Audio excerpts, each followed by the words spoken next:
Hello' everyone welcome to ইকুহিপাত সকলোকে নতুন ক্লাছলৈকে আকৌ এবাৰ স্বাগতম জনাইছো আমি অলৰেডি বহুতকেইটা ক্লাছ কমপ্লিট কৰিছো আমি বহুতকেইটা চেপ্টাৰৰ প্ৰেক্টিচ ক্লাছ কৰিছো আৰু লগতে আমি কনচেপচুৱেল ক্লাছো কৰিছো যদি লাষ্ট ক্লাছৰ কথা কওঁ ইয়াৰে আগত যিটো ক্লাছ আপলোড হৈছে সেইটোত আমি আছাম পুলিচৰ কাৰণে যিখিনি আমি কমপ্লিট মেথছ বুলি এটা চিৰিজ কৰি আছিলো সেইটোত আমি ক্লাছ কৰিছো আৰু আজি এই ক্লাছটোত আমি এটা নতুন চেপ্টাৰ এটাৰ আমি কেইটামান প্ৰেক্টিচ কুৱেশ্যন কৰিম দুটা বেলেগ বেলেগ হয় আমি এটা এনেকুৱা ধৰণৰ ক্লাছ ইয়াতে কৰি আছো যিটোত আমি বেচিক্সৰ পৰা গোটেই চেপ্টাৰটোৰ কনচেপচুৱেল বা তাত বুজিব লগা কি আছে সেইবিলাক কথা আলোচনা কৰি আছো আৰু এইটো যিটো সিৰিজ হয় ইয়াতে আমি কুৱেশ্যন প্ৰেক্টিচ কৰি আছো আজিৰ আমাৰ ক্লাছটোত আমি কুৱেশ্যন প্ৰেক্টিচ কৰিম 5 and 16 ঠিক আছে নলী আৰু টেংকি বুলি যিটো চেপ্টাৰ আছে ইয়াতে কি হয় ইয়াতে মেইনলি আমাক টেংকৰ কথা ক'ব টেংক এটা আছে তাত পানী ওলাই দিছে বা পানী তাত ভৰাইছে তেতিয়াহ'লে কি হ'ব তেনেকুৱা কাইণ্ডৰ আমাৰ ইয়াতে কুৱেশ্যন দিব আৰু এই কুৱেশ্যন বিলাকনো কেনেকৈ সলভ কৰে বা এই কুৱেশ্যন বিলাক কৰাৰ কাৰণে আমি বহুত কিবা কিবি এক্সট্ৰা অৰ্ডিনাৰী বস্তু জানিব লাগে জানো তো এই গোটেইখিনি কথাই অলপমান আলোচনা কৰিম লগতে কুৱেশ্যন এটা প্ৰেক্টিচ কৰিম এক্সাম ওৰিয়েণ্টেড কুৱেশ্যন হয় তো যিকেইটা কুৱেশ্যনে হয়তো এক্সামত অহাৰ সম্ভাৱনা খুব বেছি সেইকাৰণে ক্লাছটো কৰাৰ পাছত হয়তো তোমালোকৰ যদি এইকেইটা কুৱেশ্যন কৰিব পাৰিছা 5 and 16 বেলেগ আৰু ভাবিব লগা নাথাকে আৰম্ভ কৰিছো প্ৰথম কুৱেশ্যনটো হয়তো ইয়াতে প্ৰথম কুৱেশ্যনটো কৈছে when a particular number is subtracted from each okay ইয়াতে যিকেইটা কুৱেশ্যন তোমালোকে বৰ্তমান দেখি পাই আছা এই কুৱেশ্যন কেইটা হৈছে আমাৰ লাষ্ট ক্লাছৰ যিটো প্ৰেক্টিচ ক্লাছ আছিলে সেই লাষ্ট প্ৰেক্টিচ ক্লাছত আমি আলোচনা কৰি আছিলো ৰেচিঅ এণ্ড প্ৰপৰচন তাত মই কৈছিলো যে এইকেইটা কুৱেশ্যন হোমৱৰ্ক দিছিলো যিসকলে এনসাৰ কৰিছা খুব ভাল কথা কেনেকৈ এনসাৰ উলিয়াব লাগে এইটো এনসাৰ উলিওৱাৰ কাৰণে মই কৈছিলো আমি যিকেইটা সংখ্যা ইয়াতে দিয়া আছে আমাক 7 9 11 and 15 দিয়া আছে আমি সংখ্যাকেইটা প্ৰথমতে এনেকৈ লিখি লম 7/9 11/15 আমাক ইয়াতে কৈছে যে এই সংখ্যাকেইটাৰ পৰা কি এনেকুৱা বিয়োগ কৰিব লাগিব আমাক কৈছে এই 7 9 11 15 এই সংখ্যাকেইটাৰ পৰা কি এনেকুৱা বিয়োগ কৰিব লাগিব যাতে সংখ্যাকেইটা সমানুপাতত থাকে কুৱেশ্যন এইটো এই সংখ্যাকেইটাৰ পৰা কি এনেকুৱা বিয়োগ কৰিব লাগিব যাতে সংখ্যাকেইটা সমানুপাতত থাকে এনেকুৱা ধৰণৰ কুৱেশ্যন যেতিয়া এক্সামত আহিব আমি কি কৰিব লাগে আমি ক্ৰছ কৰি পেলাই মাল্টিপ্লাই মানে 15 লগত 7 পূৰণ 11 লগত 9 পূৰণ কৰি পেলাই কি কৰিম সিহঁতৰ পাৰ্থক্য ল'ব লাগে অৰ্থাৎ 15 7 গুণ ইয়াতে পাই গলো আমি 105 হল পূৰণ কৰিছো দেই 11 9 গুণ কিমান 99 আৰু এই সংখ্যা দুটাৰ আমি পাৰ্থক্যটো ল'ম অৰ্থাৎ 105 বিয়োগ 99 ডিভাইডেড বাই এইবাৰ আমি কি কৰিম এনেকৈ ক্ৰছে কৰিম ক্ৰছ কৰি পেলাই এইবাৰ কেৱল যোগ কৰিম মানে 15 লগত 7 যোগ 15 7 22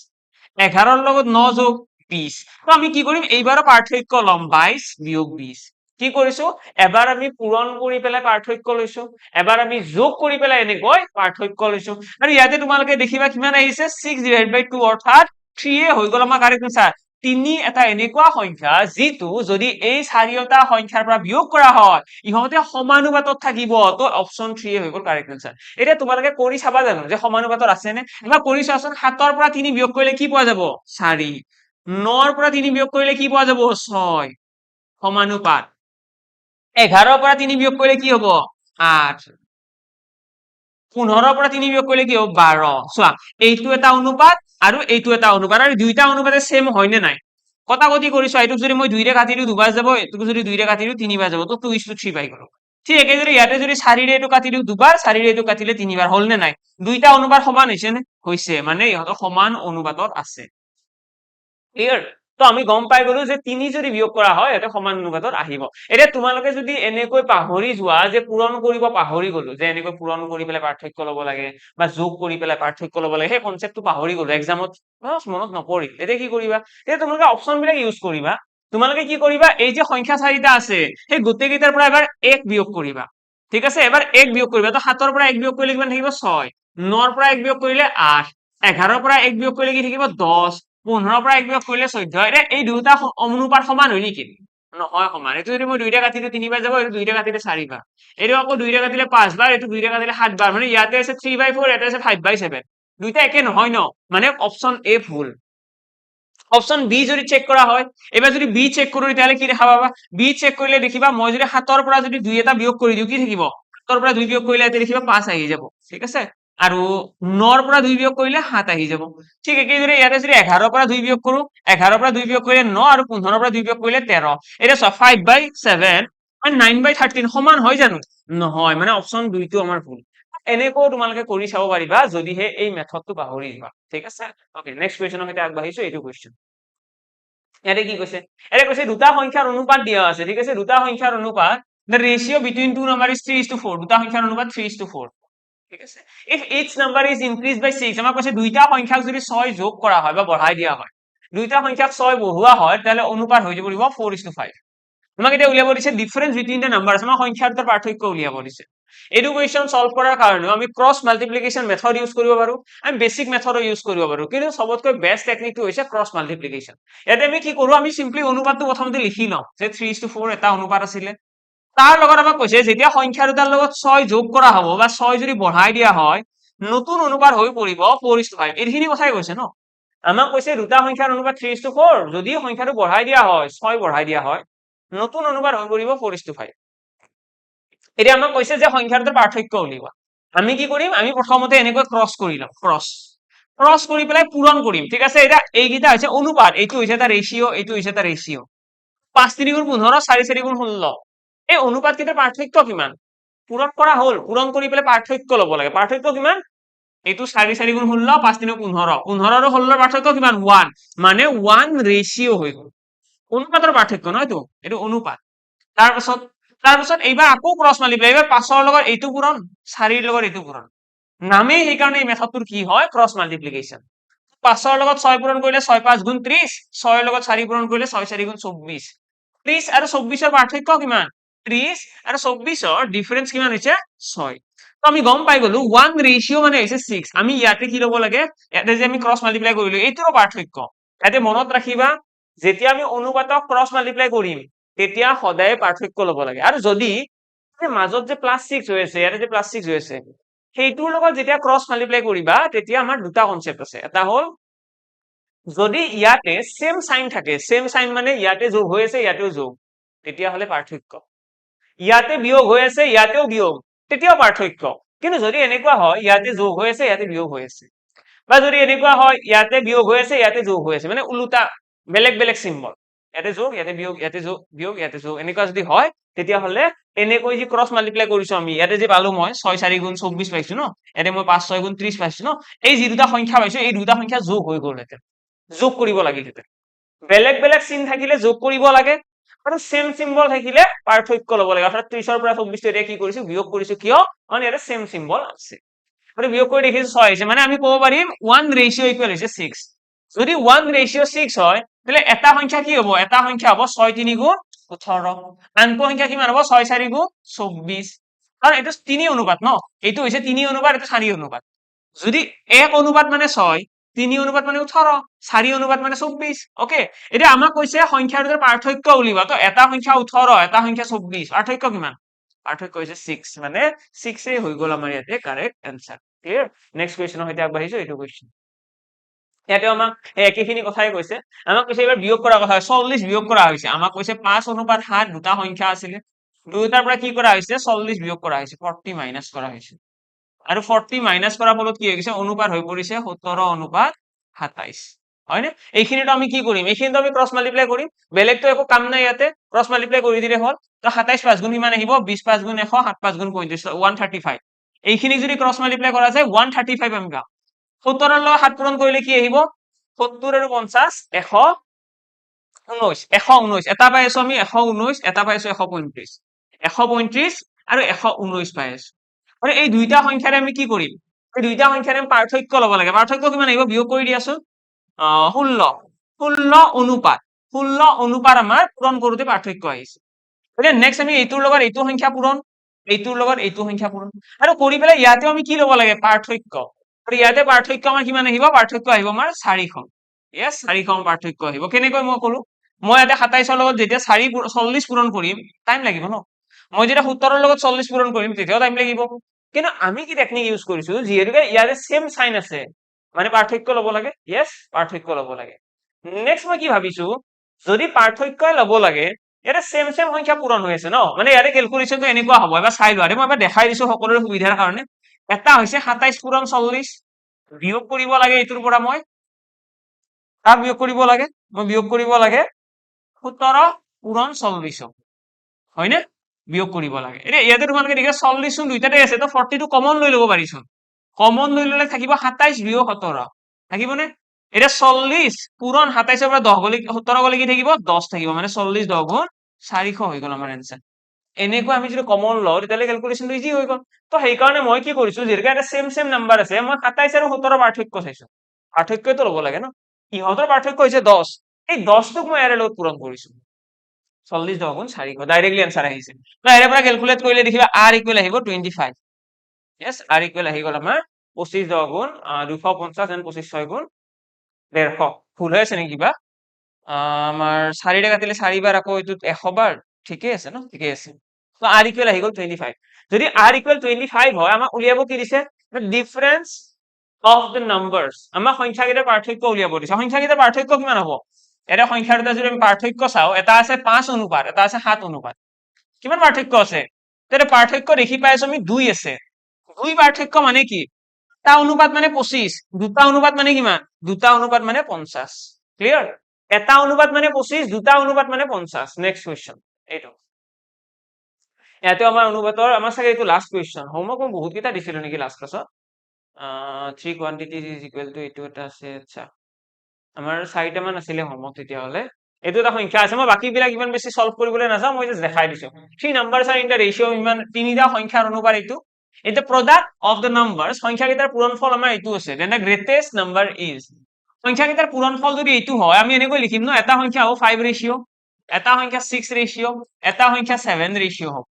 হয়, আৰু গোটেইকেইটা পূৰণ কৰিলে কিমান হ'ব? 5670ৰ সমান। এতিয়া যদি এইখিনিক আমি পূৰণ কৰিবলৈ যাওঁ, 6 5 গুণ কিমান? 6 5 গুণ 30। 30ৰ পৰা এটা শূন্য আছে ন, 30ৰ এটা শূন্য আছে, তো আমি ডাইৰেক্টলি ইয়াতে সেই কৰিব পাৰিম, এই শূন্যটো আমি গুচাই দিব পাৰিম, হয়নে? আৰু 3টোৰে যদি এইটো হৰণ কৰিবলৈ যাওঁ, যাবনে? 3ৰে হৰণ যাব, তো 3ৰে হৰণ কৰি দিয়া। এবাৰ গ'ল, দেন 2 থাকি গ'ল, 26 হ'ল, 8 3 গুণ 24,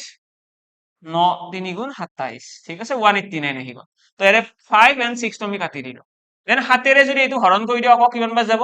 কৰিছো, এটা থাকি গ'ল, এইফালে r কিউব। 7ৰে r তিনিটা আছে ন, r r r r cube. 7ৰে যদি এইটো হৰণ কৰা হয়, 7 2 গুণ 14 আৰু 7 7 গুণ 49। এতিয়া r কিউব ইকুৱেল আছে 27। 27টোক আমি এনেকৈ লিখিব পাৰো ন, 27টোক আমি 3 কিউবো লিখিব পাৰো। 3 কিউব মানে কিমান? 3 3 গুণ 9 3 গুণ 27। এতিয়া 3 3 কাট খাই গ'ল, তো থাকিল কিমান? r ইকুৱেল থাকি গ'ল 3। তো 3 হৈ গ'ল আমাৰ কাৰেক্ট এনসাৰ। এতিয়া r যিটো ভেলু আহিছে, এইটো কি হয়? এইটো হৈছে আমাৰ, ইয়াতে যে r লগাই দিছিলো মই, 5 ৰেচিঅ' ন, এটা অনুপাতৰ আছে, আমাৰ উলিয়াব দিছে গ্ৰেটেষ্ট নাম্বাৰ। গ্ৰেটেষ্ট নাম্বাৰ মানে কোনটো? 7 ৰেচিঅ'। 7 ৰেচিঅ' মানে কিমান হ'ব? 7 3 গুণ 21 হৈ যাব আমাৰ এইটো কুৱেশ্যনৰ কাৰেক্ট এনসাৰ। নেক্সট কুৱেশ্যন, এইটো কুৱেশ্যনত কি কৈছে? If the sum of two quantities is equal to the 3 times their difference, দুটা সংখ্যাৰ যিটো যোগফল হৈছে, সেইটো হৈছে সংখ্যা দুটাৰ পাৰ্থক্যৰ 3 গুণৰ সমান। তাৰপিছত কি উলিয়াব দিছে? Then the ratio of the two quantities, আমাৰ সংখ্যা দুটাৰ অনুপাত উলিয়াব দিছে। আৰু যদি অনুপাত উলিয়াবলৈ যাওঁ, আমি দেখিম x plus y is equal 3x minus 3y। 3y টো ইপিনে লৈ আনা আৰু x টো ইপিনে লৈ যোৱা, তেতিয়াহ'লে আমি দেখিম 4y is equal to x। yes, 2ৰে 4 কাটিলে দুবাৰ। দেন ইয়াৰে পৰা আমি ক'ব পাৰিম x divided by y is equal, আমাৰ কিমান আহিব? যদি y টো ইপিনে আহি যায়, তো 2/1। তো এইটো হৈ গ'ল আমাৰ অনুপাত। এতিয়া ইয়াতে আছে নে 2:1? yes আছে, 2:1 আমাৰ আছে। তো 2:1 কাৰেক্ট আনসাৰ আহিব। কি কৰিছো মই ইয়াতে? 3y টো ইপিনে লৈ আনিছো, প্লাছ হৈ গৈছে, x টো ইপিনে লৈ গৈছো, মাইনাছ হৈ গৈছে। ইয়াতে পজিটিভ হৈ আছে ন, ইফালে গ'লে কি হ'ব? মাইনাছ হ'ব। নেক্সট কুৱেশ্যন, এইটো কুৱেশ্যনত কি কৈছে? 3 numbers are in the ratio of this, তিনিটা সংখ্যাৰ অনুপাত এইটো। The sum of the largest and the smallest equals the sum of the second and 52। ইয়াতে কৈছে, ইয়াৰে একদম ডাঙৰ সংখ্যা যিটো আছে, ডাঙৰ সংখ্যা হৈছে ইয়াৰে 5 ৰেচিঅ', আৰু লগতে যিটো সৰু সংখ্যা আছে 3 ratio', largest and the smallest, এই সংখ্যা দুটাৰ যোগফলটো কাৰ সমান? দ্বিতীয় সংখ্যাটোৰ আৰু লগতে 52ৰ সমান। দ্বিতীয় সংখ্যাটো যোগ 52, ছেকেণ্ড এণ্ড 52। বুজি পালা? আমাক কৈছে একদম ডাঙৰ সংখ্যা আৰু একদম সৰু সংখ্যাটোৰ যোগফলটো দ্বিতীয় সংখ্যাটোৰ লগত 52 যোগ কৰিলে যিমান হয়, সেইটোৰ সমান। ইয়াৰে যদি সলভ কৰিবলৈ যাওঁ, আমি দেখিম 8 ৰেচিঅ' ইকুৱেল আছে কিমান? 4 ৰেচিঅ' প্লাছ 52। 4 ৰেচিঅ' ইপিনে লৈ আনা, দেখিবা 4 ৰেচিঅ' আছে ইজ ইকুৱেল আছে 52। ইয়াৰে পৰা r ইকুৱেল তোমালোকে পাই যাবা 13। r ইকুৱেল কিমান? 13। r ৰ ভেলু যদি 13 হয়, আমাক উলিয়াব কি দিছে? Smallest number. স্মলেষ্ট নাম্বাৰ মানে কি? 3 ৰেচিঅ'। 3 ৰেচিঅ' মানে 13 3 গুণ 39। তো 39 হৈ গ'ল এইটো কুৱেশ্যনৰ কাৰেক্ট আনসাৰ। নেক্সট কুৱেশ্যন হলে আহিছো এতিয়া আমাৰ আৰম্ভ হব আজিৰ এই ক্লাছটো মই কৈছিলো যে আজিৰ ক্লাছটোত আমি পাইপ এণ্ড চিষ্টেমৰ কেইটামান কুৱেশ্যন কৰিম পাইপ এণ্ড চিষ্টেমৰ কুৱেশ্যন কৰাৰ আগতে মই কেইটামান কথা ক'ব বিচাৰো যদি কাৰোবাৰ এইখিনি বস্তুত নলেজ নাই তেতিয়াহ'লে তোমালোকে চাই ল'ব পৰা অলৰেডি ফ্ৰী অফ কষ্টে হয় আমাৰ ইয়াতে প্লেলিষ্ট এখন বনোৱা আছে মই কৰা ক্লাছ কমপ্লিট মেথছ বুলি তাতে অলৰেডি LCM HCF কমপ্লিট হৈছে টাইম এণ্ড ৱৰ্ক কমপ্লিট হৈছে সেই চেপ্টাৰ দুটা এবাৰ চাই লোৱা যদি বেছি ডাউট আহি আছে বেছি বুজি পোৱাৰ অশান্তি লাগি আছে আদাৰৱাইজ যদি তোমালোকৰ অকনমানো নলেজ আছে অকনমান আগতে পঢ়িছা তেতিয়াহ'লে নিশ্চয় তোমালোকে ইজিলি বুজি পাই যাবা যেতিয়া পাইপ এণ্ড চিষ্টেমৰ কুৱেশ্যন দিব তেতিয়াহ'লে আমি কেইটামান সৰু কথাহে জানিব লাগে বহুত বেছি নলেজ ৰাখিব নালাগে যেনেকৈ আমি জানিব লাগে LCM কেনেকৈ উলিয়ায় লসাগু উলিয়াব জানিব লাগে ইনষ্টেণ্টলি আমি দেখি পালে ক'ব লাগিব যে ইয়াৰে লসাগু ইমান নেক্সট আমি কি জানিব লাগে আমি জানিব লাগে ইনলেট মানে কি ইনলেট শব্দটো জানিব লাগে ইনলেট মানে হৈছে এটা টেংক এটাত আমি যেতিয়া পানী ভৰাও টেংক এটাত আমি যেতিয়া মটৰেৰে পানী ৰাখো ন টেংকত চিষ্টেম বিলাকত এই টেংকত যে পানী ৰাখো তাতে কোনোবা এটা পাইপেৰে পানী ভিতৰত সোমাই ন টেংকটো সেই যে টেংকটোৰ ভিতৰত পানী সোমাইছে সেইটোকে আমি কওঁ ইনলেট বুলি আৰু যিটো পাইপ আমাৰ আহি পেলাই বেচিনত আমি ইউজ কৰো আমি ৱাশৰুমত ইউজ কৰো সেই পাইপটোৰে কি হয় পানীটো বাহিৰত ওলাই ন তো সেইটো টেপক আমি কওঁ আউটলেট বুলি ঠিক আছে যোনফালেৰে পানী ওলাই সেইটো আউটলেট যোনফালেৰে পানী সোমাইছে সেইটো কয় ইনলেট ইয়াতে আৰু এটা কথা মনত ৰাখিব লগা হৈছে যেতিয়া পানী ভৰাব যদি কোনোবা এটা টেংকে পানী ভৰাই আছে সেইটোক আমি পজিটিভ এফিচিয়েঞ্চি বুলি কওঁ মানে সি যোগ কৰি গৈ আছে সি বঢ়াই বঢ়াই গৈ আছে যদি কোনোবা এটা পাইপে পানী কম বাহিৰত ওলাই দিছে মানে সি পানী কমাই কমাই আনিছে অবভিয়াছ কথা এইটো ডাঙৰ কথা একো নহয় এটা বাল্টি এটা পানী আছে তাৰ পৰা মই এটা মগ এটাৰে পানী বাহিৰত পেলাই দি আছো মানে এইটো আউটলেটৰ নিচিনা কাম কৰিব কাৰণ পানী কমাই দি আছে আৰু সি নিগেটিভ এফিচিয়েঞ্চি হয় নিগেটিভ মানে কি কাম কৰাৰ ফলত কমি গৈ আছে সেইকাৰণে নিগেটিভ বুলি আমি কওঁ ঠিক আছে মাইনাছ চিম্বল এটা ইউজ কৰো নিগেটিভ চাইন যদি বেলেগ এটা পাত্ৰৰে পানী ভৰাই দি আছো তেতিয়াহ'লে সি পজিটিভ কাম কৰি আছে ভৰ্তি কৰি আছে তো সিয়া আমি কি বুলি কওঁ ইনলেট বুলি কওঁ বা পজিটিভ চাইনেৰে আমি বুজাও এইখিনি কথাই জানিব লগা এইখিনি কথাই তোমালোকে ৰিভাইজ কৰিব লগা ইয়াতকৈ বেছি তোমালোকে জানিব লগা নাই এতিয়া যিসকলে অলৰেডি পঢ়ি আছে তোমালোকৰ ফালৰ পৰা মই এইটো কুৱেশ্যনৰ এনসাৰ এক্সপেক্ট কৰি আছো ওকে মই এক্সপেক্ট কৰি আছো এতিয়া এইটো কুৱেশ্যনত কিনো কৈছে ইয়াতে কৈছে two pipes A and B can fill a tank in 20 minutes and 30 minutes respectively দুটা পাইপৰ কথা কৈছে A আৰু B ইহঁতে টেংক এটা ভৰ্তি কৰি আছে চাবা দেই টেংক যেতিয়া ভৰ্তি কৰা বুলি ক'ব তাৰে অৰ্থটো হৈছে টেংক ভৰ্তি কৰি আছে মানে পজিটিভ পজিটিভ মানে পজিটিভ কি হয় এফিচিয়েঞ্চি সি মানে ভৰ্তি কৰি আছে ন সলভ কৰাৰ টেকনিকটো আমি টাইম এণ্ড ৱৰ্কত যি মেথড ইউজ কৰো সেমেই হয় মই ইয়াতে লিখিম প্ৰথমতে A আৰু B ৰ কথা কৈছে A B লিখিলো আমাক কৈছে A নামৰ পাইপটোৱে কিমান ঘণ্টা খালি ভৰ্তি কৰে 20 মিনিটত আৰু B নামৰ পাইপটোৱে 30 মিনিটত ভৰ্তি কৰে কিহৰ দুইটাৰে আমি লসাগু ল'ব লাগিব লসাগু ইয়াতে কিমান আহিব 60 তো 60 হৈ গ'ল LCM আৰু যিটো ইয়াতে LCM আহিছে এইটোকে আমি কি বুলি কওঁ LCM টোকে আমি ইয়াতে কওঁ টোটেল কেপাচিটি বুলি মানে আমি এনেকৈ ধৰি লম যিটো আমাক ইয়াতে টেংকৰ কথা কৈ আছে সেই টেংকটোৰ টোটেল কেপাচিটি 60 এতিয়া এইফালে আমি কি কৰিম 20ৰে এবাৰ 60 হৰণ কৰিম হৰণ কৰিলে ইয়াতে মোৰ ওলাব এফিচিয়েঞ্চি 20ৰে হৰণ কৰিলে 20 3 গুণ 60 30ৰে হৰণ কৰিলে 30 2 গুণ 60 তো ইয়াতে যিহেতুকে আমাৰ কি হৈ আছে ইয়াতে আমাৰ ইয়াতে কি হৈ আছে ইয়াতে আমাৰ হৈ আছে সৰি এইটো মই যোগ চিনটো দিব পৰা নাই পজিটিভ চাইনটো তোমালোকে ইয়াতে ভাবি ল'বা একো দিয়া নাই মানে পজিটিভ চাইন বুলি ভাবি লোৱা ইয়াতে কি হৈ আছে ইয়াতে পজিটিভ চাইন আহিব পজিটিভ চাইন কিয় আহিব কাৰণ এই পাইপটোৱে টেংকটো ভৰ্তি কৰি আছে এইটো বস্তুৱে মনত ৰাখিবা যে যদি পাইপ এটায়ে টেংকটো ভৰ্তি কৰি আছে যদি পাইপ এটায়ে টেংকটো ভৰ্তি কৰি আছে তাৰ অৰ্থটো হৈছে পজিটিভ ঠিক আছে আৰু যদি টেংক এটা খালী কৰি আছে তাৰ কথাটো হৈছে এফিচিয়েঞ্চিটো নিগেটিভ এতিয়া ইয়াতে A পাইপটোৱে ভৰ্তি কৰি আছে B এও ভৰ্তি কৰি আছে তো সেইকাৰণে এইটো পজিটিভে আহিব আৰু টোটেলত আমি যদি চাওঁ 5 আহিব সিহঁত দুইটাই লগ হৈ কাম কৰিলে আমাক কৈছে if both pipes are open together যদি দুটা পাইপ একেলগে খুলি দিয়া হয় যদি A পাইপটো আৰু B পাইপটো হয়নে এটা কথাটো এনেকুৱা হৈছে এটা বাল্টি এটা আছে বাল্টিটোৰ ওপৰত মই টেপ এটা খুলি দিছো ঠিক আছে টেপটোৰে পানী আহি আছে ভৰ্তি হতে এটা টাইম লাগিব আখেৰে আৰু এটা টেপ আছে মই সেইটোও খুলি দিছো তো দুটা টেপেৰে এটা জেগাতে পানী পৰি আছে দুটা টেপেৰে পানী ওলাইছে ওলাই পেলাই এটা বাল্টিতে পৰি আছে তো সোনকালে ভৰ্তি হ'ব ন ইয়াতেও তেনেকুৱা যদি দুইটা টেপ যদি একেলগে খুলি দিয়া হয় সোনকালে টেংকটো ভৰ্তি হ'ব কিয় কাৰণ দুইটা টেপে কাম কৰিব এতিয়া A পাইপটোৱে এফিচিয়েঞ্চি কি বুজায় এফিচিয়েঞ্চি মানে হৈছে কিমান কাম কৰে এটা ইউনিট টাইমত ঠিক আছে এটা নিৰ্দিষ্ট সময়ত কিমান কাম কৰে তো 1 ইউনিট সময়ত আমি কৈ আছো ইয়াতে 3 কাম কৰে 3খন বুলি ধৰি লোৱা 3খন কাম কৰে আৰু বি পাইপটোৱে দুখন কাম কৰে যদি দুয়োটাই লগ হৈ কাম কৰে সেই একেখিনি সময়তে পাঁচখন কাম হ'ব ধৰি লোৱা আগতে 1 ঘন্টাত বা 1 মিনিটত 20 মিনিটত 60 লিটাৰ পানী ভৰ্তি কৰে 20 মিনিটত 60 লিটাৰ পানী হয়নে তাৰ মিনিংটো হৈছে 1 মিনিটত 3 লিটাৰ পানী ভৰায় এটা টেপ যোনটো এ টেপ আছে সি 1 মিনিটত 3 লিটাৰ পানী ভৰায় আৰু বি টেপটোৱে কি কৰে 1 মিনিটত 2 লিটাৰ পানী ভৰায় এটা দুইটা টেপ খুলি দিলে কি হ'ব 1 মিনিটত 5 লিটাৰ হ'ব ন 5 লিটাৰ হ'ব আৰু 5 লিটাৰ হৈছে টোটেল এফিচিয়েন্সি হ্যাঁ ক্যাপাসিটি দিয়া আছে তো 60 যেতিয়া 5 এৰে হৰণ কৰি দিম পাই যাম 12 অৰ্থাৎ 12 মিনিট লাগিব যদি হে দুটা পাইপে লগ হৈ কাম কৰে ঠিক আছে 12 মিনিটত দুটা পাইপ লাগিব যদি একেলগে কাম কৰে মই এইটো কৈছো অকমান বেছি টাইম দিলো বাকি কেইটা কুৱেশ্যন আমি ইমান বেছি টাইম নিদিও ঠিক আছে অকমান মই এক্সপ্লেইন কৰি দিলো যাতে তোমালোকৰ মনত পৰে যদি কোনোবাই পাহৰি চাও এতিয়া হয়তো সকলোৰে মনত পৰিছে যে কেনেকুৱা আছিলে পাইপ এণ্ড সিস্টেম এটা কৈছে tap can empty a tank in 1 আৱাৰ এটা ট্যাপ এটা কি কৰিব পাৰে 1 ঘন্টাত ট্যাঙ্ক এটা খালি কৰিব পাৰে আৰু কি কৈছে and the second tap can empty it in 30 minutes চাবা আমাক কৈছে এটা ট্যাপ আছে যোনে 1 ঘন্টাত মানে 60 মিনিট ধৰি ললো এটা বি ট্যাপ আছে যোনে 30 মিনিটত খালি কৰিব পাৰে ইহঁতৰ এলসিএম আহিব 60 ইয়াতে যদি মই এফিচিয়েন্সি লিখো এটাৰ আহি গ'ল 1 এটাৰ আহি গ'ল 2 আৰু এই এফিচিয়েন্সি কেইটা আহিব নিগেটিভ কিয় কাৰণ ইহঁতে খালি কৰি আছে এম্পটি কৰি আছে both the taps operate simultaneously মানে একেলগে দুইটা ট্যাপ খুলি দিয়া হৈছে how much time is needed to empty the tank আমাক কৈছে কিমান সময় লাগিব ট্যাঙ্কটো খালি কৰাৰ কাৰণে এটা দুটা ট্যাপে যদি একেলগে কাম কৰে -3 সিহঁতৰ টোটাল এফিচিয়েন্সি হ'ব এই নিগেটিভ সাইনটোৱে কি বুজায় নিগেটিভ সাইনটোৱে বেলেগ একো নুবুজায় এটাই কথা বুজায় যে খালি কৰি আছে পজিটিভ হলে ভৰ্তি কৰি আছে এটা 3 এফিচিয়েন্সিৰে খালি কৰিবলৈ গলে 60 ক্যাপাসিটিৰ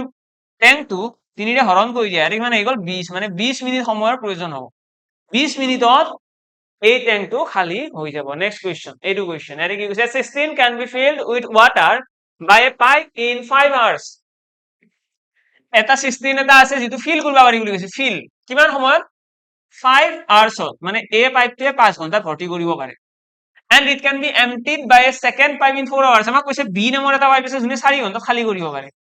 ইহত দুটাৰ এলসিএম আহিব 20 5 এৰে এইটো 4 বাৰ গ'ল 4 ৰে 5 বাৰ গ'ল এৰে তোমালোকে মন কৰিলে দেখিবা এই ট্যাঙ্ক দুটাৰ এটাই এই পাইপটোৱে ভৰ্তি কৰি আছে 5 ঘন্টাত ভৰ্তি কৰে হয় আৰু 4 ঘন্টাত খালি কৰি আছে মানে কি নিগেটিভ এফিচিয়েন্সি আমাক কৈছে এই both the pipes are open দুটা পাইপ একেলগে খুলি দিয়া হৈছে এ আৰু B and system is full আৰু ট্যাঙ্কিটো কি হৈছে ফুল হৈ আছে এটা ইয়াৰে মিনিং কি অকমান বুজাই দিছো যদি কোনোবাই প্ৰথমবাৰৰ কাৰণে এইটো কোৱেশ্চন দেখি আছা এটা ট্যাপ এটা আছে ট্যাপ এটাই 1 মিনিটত 4 লিটাৰ পানী উলিয়াই দিয়ে 4 লিটাৰ পানী ভৰাই দিয়ে বালতি এটা আৰু আন এটা ট্যাপ আছে যোনে 1 মিনিটত 5 লিটাৰ পানী বাহিৰত পেলাই দিয়ে আৰু অলপমান সহজ কৈ দিও এটা ড্ৰাম এটা আছে ড্ৰামটোৰ ভিতৰত এজন লৰাই এটা মগেৰে পানী ভৰাই আছে এটা মগ এটাৰে পানী ভৰাই আছে ঠিক আছে আৰু আন এজন লৰাই সেই ড্ৰামটোৰ পৰা বালতি এটাৰে পানী বাহিৰত পেলাই দি আছে বালতিৰে এটা ট্যাঙ্কটো ভৰ্তি হ'ব নে খালি হ'ব ড্ৰামটো খালি হ'ব ন কাৰণ ভৰাই আছে মগেৰে বাহিৰত পেলাই দি আছে বালতিৰে তো বালতিৰে যদি এক বালতি পানী পেলাই বহুত পানী গুচি যাব ন আলটিমেটলি খালি হ'ব ইয়াতে তেনেকুৱাই হৈছে যিটো টেপে ভৰাই আছে সি 1 মিনিটত 4 লিটাৰ পানী ভৰাই বা 1 ঘন্টাত 4 লিটাৰ কিন্তু বি টেপটোৱে কি কৰে সেই একেখিনি সময়তে 5 লিটাৰ পানী বাহিৰত পেলাই দিয়ে তো ভৰাইছে 4 লিটাৰ উলিয়াইছে 5 লিটাৰ হয় না কথাটো এনেকুৱা মই এইফালে এখোজ দিছো দি পেলাই 2 খোজ আকৌ পিছুৱাই আহিছো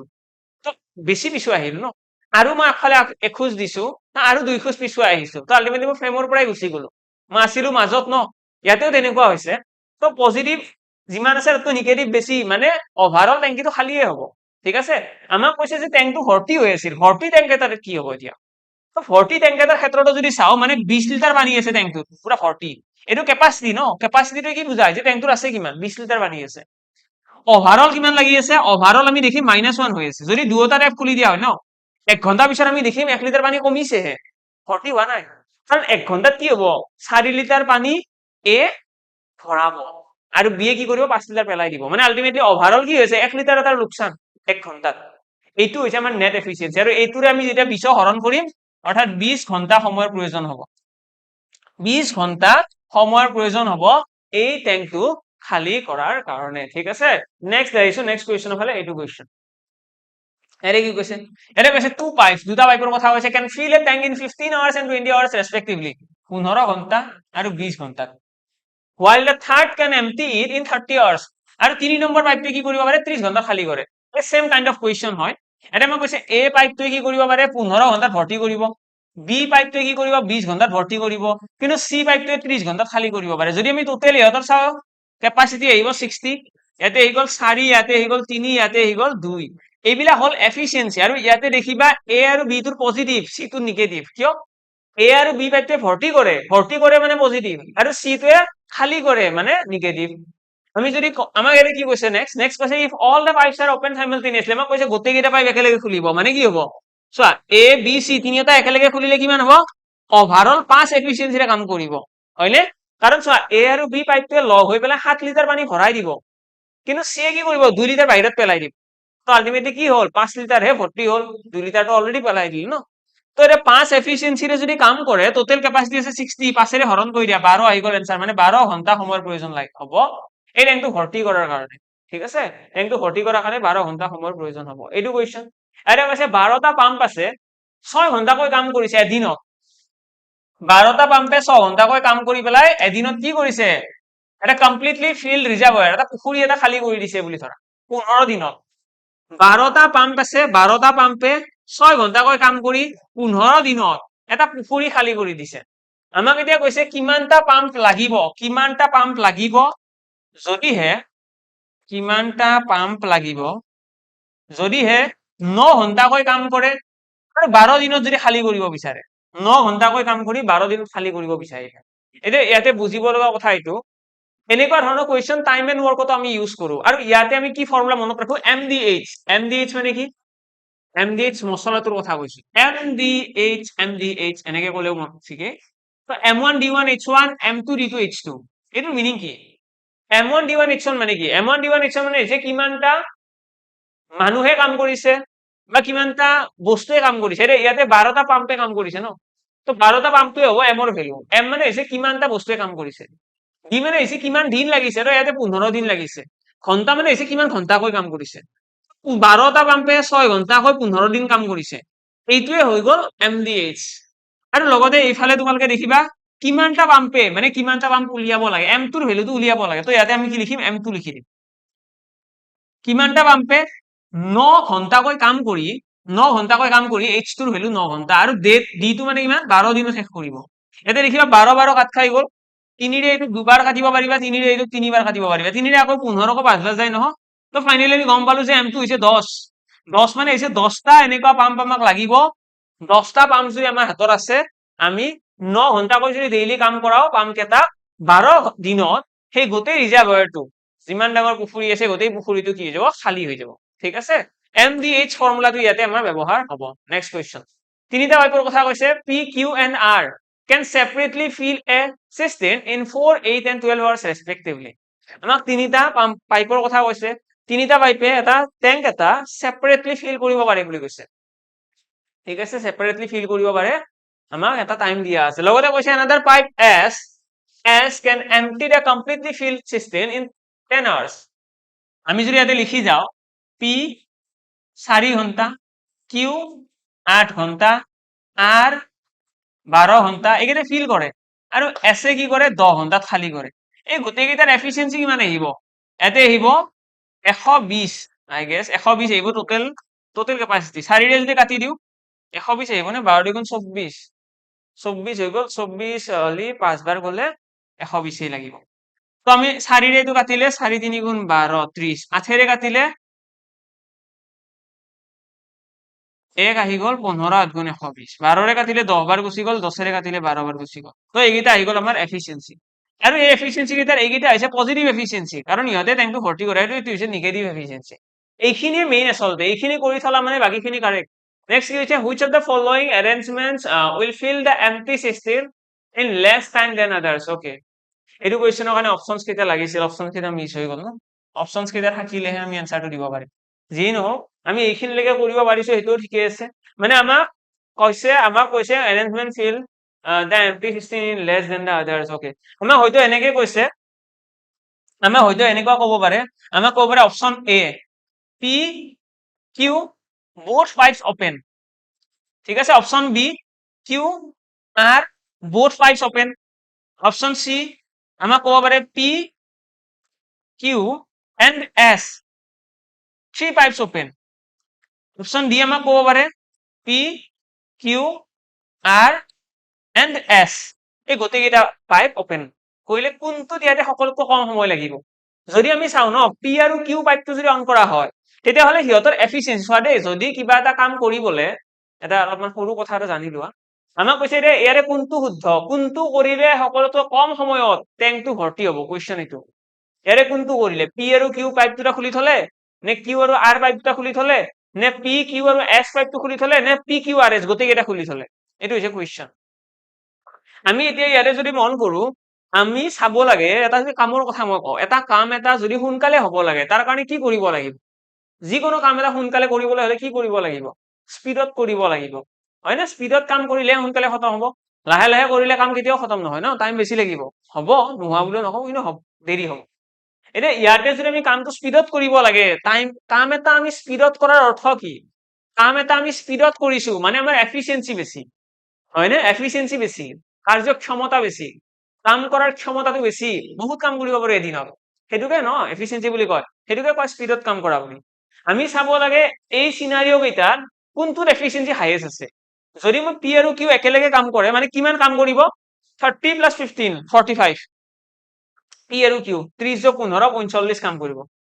Q আৰু R যদি কাম কৰে, Q আৰু R কাম কৰিলে 15 × 2 25খন কাম কৰিব, যিটো নহয়, ঠিক আছে? এইটো বেছি হোৱা নাই। এইটো যিমানে ডাঙৰ হ'ব, এফিচিয়েঞ্চিৰ যোগফলটো যিমানে ডাঙৰ হ'ব সিমানে কম টাইমৰ হ'ব। যদি মই কওঁ P Q আৰু S কাম কৰিলে, P Q কৰিলে আহিব 30 × 15 45, যদি S কাম কৰে -12 হ'ব ন, তো টোটেলত কমি যাব। তাৰপিছত যদি P Q R S কৰে, গোটেইকেইটা একেলগে কৰে, তেতিয়া কি হ'ব চোৱা, 30 15 45 2 55, 50 হৈ পৰা আৰু 12টো বিয়োগ হ'ব ন, 12 বিয়োগ হ'লে কিমান হ'ব? 43 হৈ যাব। মানে আমি দেখিলো যদি P আৰু Q একেলগে কৰে সেইটো হৈছে মেক্সিমাম, সিহঁতে 45খন কাম কৰিব পাৰিব এদিনত, আৰু এইটো কৰিলে এফিচিয়েঞ্চি হাইয়েষ্ট। এফিচিয়েঞ্চি হাইয়েষ্ট মানে টাইম লোৱেষ্ট, ঠিক আছে? যিমানে স্পীডত কাম কৰিম সিমানে সোনকালে হ'ব, যিমানে স্পীডত দৌৰিবা সিমানে সোনকালে গৈ পাবা, যিমানে স্পীডত বাইক চলাবা সিমানে সোনকালে মৰিবা, হয়নে? তেনেকুৱা কাইণ্ডৰে কথা হয়। সেইকাৰণে কথাটো এইটো, আমি এফিচিয়েঞ্চিটো চাব লাগে, এফিচিয়েঞ্চি কিমান বেছি, এফিচিয়েঞ্চি যিমান বেছি সিমানে মানুহজনে কামটো সোনকালে কৰিব। অকে, তাৰ লগতে মই জনাই দিছো, যদিহে কোনোবাই আমাৰ ইকুহিপাতত যিকোনো কোৰ্চৰ কাৰণে এনকুৱাৰী কৰা, বা যদি কোনোবাই APSCৰ কাৰণে এক্সামটো দিম বুলি ভাবি আছা, APSCৰ ৰিচেণ্টলি নটিফিকেশ্যন দিছে, তো APSCৰ কাৰণে এপ্লাই কৰা, বা যিকোনো এক্সামৰ কাৰণে এপ্লাই কৰি আছা, তোমালোকৰ কাৰণে অলৰেডি ইয়াতে বহুত কেইটা ধৰণৰ বেটছ আছে। তোমালোকে কণ্টেক্ট নম্বৰ স্ক্ৰীনত আহি আছে ইয়াতে তলত, তোমালোকে কণ্টেক্ট কৰিব পাৰিবা। আৰু লগতে যেতিয়া তোমালোকে বেটছবিলাক পাৰচেজ কৰিবা ন, তোমালোকে NIR10 এই কুপন কোডটো ইউজ কৰিব পাৰিবা, ঠিক আছে? NIR10 কুপন কোডটো ইউজ কৰিব পাৰিবা, আৰু তেতিয়া তোমালোকে এটা ডিছকাউণ্ট পাই যাবা। বাকী ইয়াতে বৰ্তমানৰ কাৰণে মই CSET-খন দেখাইছো, CSET এটা বেটছ লঞ্চ কৰা হৈছিলে, যিটো CSET 66 বুলি আছিলে, যিটোত আমাৰ মেইন গ'ল আছিলে, যিটোকে এক্সামত APSC এক্সামত CSET-খনক ইমান বেছি প্ৰায়ৰিটিও নিদিয়ে, তাত জাষ্ট এটা কোৱালিফাইং নেচাৰৰ হয়, যিসকলে গম নাপায় মই জনাই দিছো। আমাৰ যেনেকৈ ADRE বা আছাম পুলিচত বা বাকী এক্সাম বিলাকত যেনেকৈ মেথছৰ মাৰ্কটো ইম্পৰ্টেণ্ট, সেইটো কেলকুলেট কৰা হয়, সেইটোৰ ওপৰত বেছ কৰি পেলাই কাট অফটো ডিপেণ্ড কৰে। কিন্তু APSC তেনেকুৱা নহয়, তো APSC 66 মাৰ্কছৰ কাৰণে লাগে, তো সেইকাৰণে অকণমান চিলেক্টিভ বেটছ এটা হ'লে ভাল। তো ইয়াতে মিনিমেল পঢ়োৱা হ'ব, বেছি বস্তু পঢ়োৱা নাযায়, কাৰণ বেছি বস্তু পঢ়ি লাভ নাই ন, মিছামিছি টাইম ৱেষ্ট কৰি একো কামত নাহে। তো সেইকাৰণে যদি কোনোবাই জইন কৰিব বিচৰা নিশ্চয় জইন কৰিব পাৰা। নেক্সট কুৱেশ্যনৰ সৈতে আগবাঢ়িছো, এইটো কুৱেশ্যন ইয়াতে কি কৈছে চোৱা, ইয়াতে আমাক কৈছে 3 taps ABC can fill an overhead tank in 4, 6 and 12 hours respectively. আমাক তিনটা টেংকৰ কথা কৈছে, তিনটা টেংকে বেলেগ বেলেগ টাইমত কি কৰে, ভৰ্তি কৰিব পাৰে, 4, 6 আৰু 12 ঘণ্টা। আমাক কৈছে how long would 3 taps take to fill the tank if all of them are open together? এটা কাম কৰো মই, এইটো কুৱেশ্যন তোমালোকৰ হোমৱৰ্ক থাকক, এইটো কুৱেশ্যন হোমৱৰ্ক থাকক, ট্ৰাই কৰা, ট্ৰাই কৰি কমেন্ট বক্সত জনোৱা ইয়াৰে এনসাৰ কি হ'ব। খুব ইজি কুৱেশ্যন হয় এইটো। কুৱেশ্যনৰ মই অসমীয়াটো কৈ দিছো, তিনিটা পাইপ ABC এ ক্ৰমে 4 ঘণ্টা, 6 ঘণ্টা আৰু 12 ঘণ্টাত টেংক এটা ভৰ্তি কৰিব পাৰে। তিনিওটা পাইপ একেলগে খুলিলে কিমান সময় ভৰ্তি হ'ব? That's it, বহুত সিম্পল ইংলিছ। নেক্সট কুৱেশ্যনৰ ফালে আহিছো, এইটো কুৱেশ্যন আমাৰ কি কৈছে ইয়াতে কৈছে tap can fill a tank in 6 hours after half the tank is filled. আধা টেংকটো ভৰ্তি হোৱাৰ পাছত, যদি টেংকটো আধা ভৰ্তি কৰা হয়, তাৰপিছত কি চিনাৰিও কৈছে, 3 more similar taps are open, তিনিটা আৰু তেনেকুৱা ধৰণৰ টেপ অপেন কৰা হৈছে এটা টেপ এটাই কি কৰিব পাৰে 6 ঘণ্টাত ভৰ্তি কৰিব পাৰে চাবা দেই এটা টেপ এটাই 6 ঘণ্টাত ভৰ্তি কৰিব পাৰে এইটো কুৱেশ্যন সলভ কৰিব যোৱাত গৈ অকমান ডায়াগ্ৰাম বনাই পেলাই ট্ৰাই কৰিলে বেছি ইজি হ'ব এইটো টেংকটো আছে 6 ঘণ্টাত ভৰ্তি হয় মানে আমি এনেকৈ ক'ব পাৰো এটা 6 লিটাৰৰ কেপাচিটি আছে 1 2 3 4 5 6 ঠিক আছে এতিয়া এইটো 6টা লেয়াৰ 6 ঘণ্টাত ভৰ্তি হয় 1 ঘণ্টাত মানে এটা এটা লেয়াৰ ভৰ্তি হয় প্ৰথম আমাক কৈছে এতিয়া আধা ভৰ্তি হৈ আছে আধা ভৰ্তি মানে কি ইয়াৰে 3টা লেয়াৰ ভৰ্তি হৈ আছে এইটো এটা লেয়াৰ এইটো 2 নম্বৰ এইটো 3 নম্বৰ তো এনেকৈ 3টা লেয়াৰ ভৰ্তি হৈ আছে আধা ভৰ্তি এতিয়া আধা বাকী আছে আমাক কৈছে এই আধা ভৰ্তি হোৱাৰ পাছত সেম টাইপৰ 3টা আৰু টেপ ওপেন কৰা হ'ব ঠিক আছে এটা টেপৰ এফিচিয়েন্সি যদি আমি 1 বুলি ধৰো ঠিক আছে আৰু 3টা পাইপ ললে কিমান হ'ব আৰু 3টা এফিচিয়েন্সি বাঢ়ি যাব মানে এটা 4 এফিচিয়েন্সিৰে কাম কৰিব এফিচিয়েন্সি বাঢ়ি 4 হৈ গ'ল যদি এটা টেপে এককৈ কাম কৰি আছে এটা লেয়াৰ 1 লেয়াৰ 2 লেয়াৰ 3 লেয়াৰ এটা এটাকৈ কাম কৰি আছে মানে 4টা আৰু 3টা ওপেন কৰিলে 4 এফিচিয়েন্সি হৈ যাব ন 4 এফিচিয়েন্সিৰে আৰু 3টা খালি আছে সেইখিনি ভৰ্তি কৰিব এতিয়া তো 3টা পোৰশন ভৰ্তি কৰিবলৈ 4 এফিচিয়েন্সিৰে কাম কৰিলে ইমান ঘণ্টা লাগিব 3/4 আৰ 4/3 ঘণ্টা যদি এইটো মিনিটত কনভাৰ্ট কৰো 60 এটা পূৰণ কৰি দিয়া তো কিমান হৈ যাব এইটো 15 বাৰ গ'ল মানে 15 3 গুণ 45 মিনিট মানে আৰু 45 মিনিট লাগিব এই বাকিখিনি ভৰ্তি কৰাৰ কাৰণে কিমান লাগিব 45 মিনিটস 45 মিনিটসত বাকিখিনি ভৰ্তি হ'ব আৰু প্ৰথম 3টা লেয়াৰ ভৰ্তি হোৱাৰ কাৰণে কিমান সময় লাগিছে 1 ঘণ্টা 1 ঘণ্টা 1 ঘণ্টা মানে 3 ঘণ্টা লাগিছিল 3 ঘণ্টা 45 মিনিটে আমাৰ টোটেল সময় লাগিব যদি গোটেই ট্যাঙ্কটো ভৰ্তি কৰিব লগা হয় ক্লিয়াৰ সকলোৰে ওকে নেক্সট আহিছো নেক্সট নাই ইয়াতে খতম হল আজিৰ ক্লাসটো আশা কৰো সকলোৰে ক্লাসটো ভাল লাগিল যদি কাৰোবাৰ কিবা ডাউটস আছে যিকোনো ধৰণৰ ডাউটস তোমালোকে তলত কমেন্ট বক্সত জনাব পাৰা আৰু লগ পাম সকলোকে অন্য এটি ক্লাসত আজিৰ কাৰণে ইয়াতে সামৰিছো থ্যাংক ইউ